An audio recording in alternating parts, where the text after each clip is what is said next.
За Bloomberg TV Mongolia өнөөдөр 13 нас сурч байна. За Bloomberg TV Mongolia Bloomberg Limited Partners-ийн 72 улс дахь 146 салбарыг болж 2012 оны 10 дугаар сарын 8-нд анхны эфирээр нээж байсныг дуулахад таатай байна. За энэхүү 13 жилийн хугацаанд Монгол Улсын эдийн засаг жил дунджаар 5.5% өсөж, дотоодын хөрөнгөний зах зээлийн үнэлгээ нь 1.8 их найд орчим төгрөг байснаас 13.3 их найд төгрөг болж тэлсэн байна.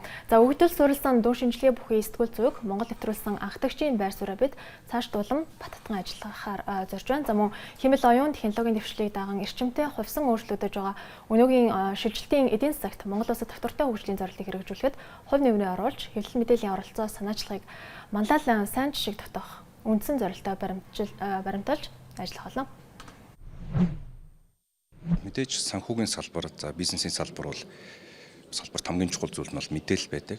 Тэгэхээр энэ гарч байгаа өөрчлөлт шинэ мэдээллийг одоо хөрөнгө оруулагч нар, бизнес эрхлэгч нар, үзэгч нарт маш түргэн шуурхай цаг тухайд нь хүргэх нь бол маш чухал ач холбогдолтой.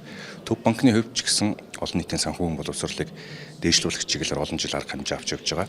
Олон нийтийн санхүүгийн боловсрол дээшлснээр эдийн засгийн өсөлт, за ард иргэдийн оролцооч эдийн засгт оролцож байгаа оролцоо нэмэгдэнэ.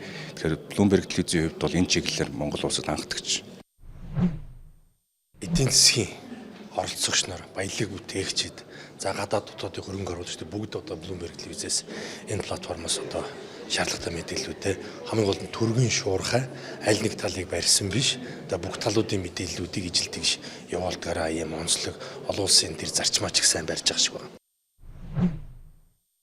Санхүүгийн мэдлэг холгох нэвтрүүлгүүд, за мөн Bloomberg телевиз дээр одоо тоон шинжилгээ өгж байгаа манай салбарын экспертүүд, сэтгүүлч нар бол олон улсын зах зээлд хөрөнгө оруулагчид нээлттэй мэдээллийг хүргэх, мөн түншлэн дотоодын одоо иргэдэд санхүүгийн мэдлэг мэдээлэл хөрөнгө оруулагчид өгөхийн тэнцвэртэй байдлыг бол хадгалж мэргэжлийн түвшинд ажиллаж байна гэж одоо байгааг бол онцолж хэлмээр байна.